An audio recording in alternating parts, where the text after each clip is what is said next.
Uy, pero yung kwentong barbero, nakakatuwa yun, no?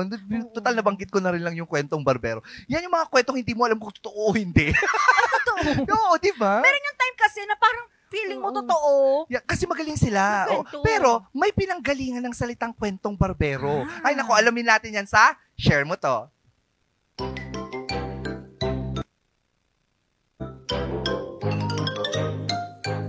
Bakit nga ba may kwentong barbero o kutsero? At saan nga ba ito talaga nagsimula? Alam mo yung chika na parang totoo, pero parang galing sa multiverse. Yung tipong, pre, sabi ng kapitbahay ng pinsan ng tropa ko, totoo raw yun. Yes, that's what we now call kwentong barbero. But wait, bago tayo mag-judge, let's talk about the real story behind it. Kwentong barbero didn't always mean fake news, ha? It actually started from Balitang Barbero News straight from the barbershop. Chismis, not always, minsan ito lang talaga ang balita ng bayan. Narito ang mga example ng kwentong barbero o kutsero. Unang sample, si ate, nagka-boyfriend dahil sa lucky crystal niya from Shopee. Girl, legit daw ha? As in, 1 week lang may jowa na siya after bumili ng 12 pesos na rose quartz. Pangalawa, nagkapera daw si kuya kasi binudburan niya ng cinnamon powder yung wallet niya. Apparently, may 1K siyang natagpuan out of nowhere. Magic or cinnamon toast? Pangatlo, yung ex mo raw babalik after 3 full moons kung hindi ka magre-reply sa kahit sinong lalaki. Galing yan sa TikTok stage expert daw from Never Ecija, trust the process daw. Pang-apat, pag binabad mo daw sa bigas yung gadget mo sira, gagana ulit. Pang-lima, nagkaka-crush daw sa'yo si guy kapag 5 times kayong nagkatinginan ng sunod-sunod. O baka naman nagtataka lang siya kung bakit ka nakatitig.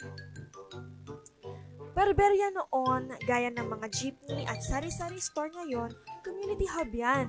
Diyan nagkakwentuhan ng mga tao, kutsero, tindero, estudyante, tatay mo, lolo mo, and guess what? Information travels fast and sometimes a little too creative. Sa totoo lang, kutseros at barberos noon ang OG content creators kasi silang unang mong source ng hot takes, trending balitas at local chika. It wasn't fake, it was fast. Minsan lang, nagka-glitch sa delivery.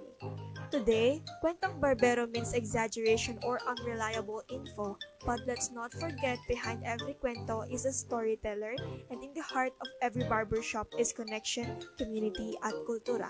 So next time may marinig kang kwentong barbero, wag agad husgahan. Baka naman may konting katotohanan din.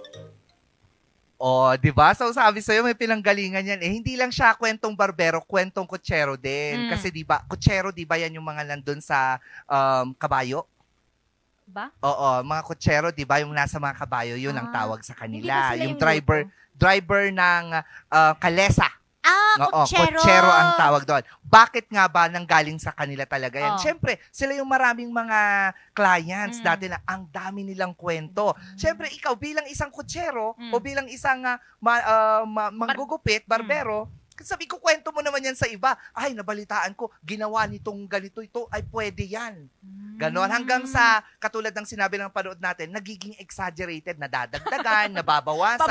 Kaya hindi mo na alam kung totoo ba siya o hindi. Real or fake na siya. Oo. Ganon. At ikaw, ano ba yung napakinggan mo sa na kwentong barbero na nung una, naniniwala ka, tas afterwards? Lahat naman, parang feeling ko dati, lahat ng kinukwento nila, tama. Kasi yung conviction nilang magsabi, parang makatotohanan. Kaya bilang ikaw na tao na mahilig sa mga kwentong barbero, I think fact-check tayo. Oo, katulad ng sa social media, kapag may nakita ka, huwag ka kaagad maniwala.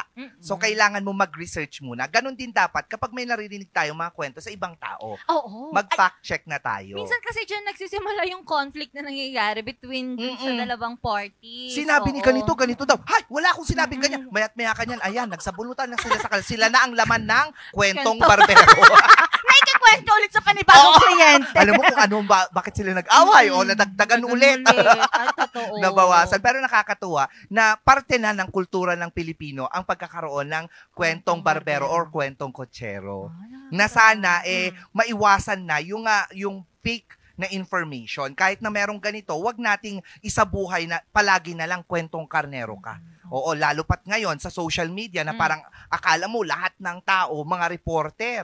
O akala mo lahat ng tao nagtatrabaho sa ganitong Diba? klaseng industriya na Credible. lahat alam na nila. Oo, yung mga credible sources daw. Yes. Naku, hindi po. Kailangan po talaga bago tayo Yes. maniwala sa isang balita, mag-fact checks po tayo. And then also, kailangan tignan natin kung saan nanggaling yung information na Yes, yun. source. Oo, mag-source out. out. Source out. Source out.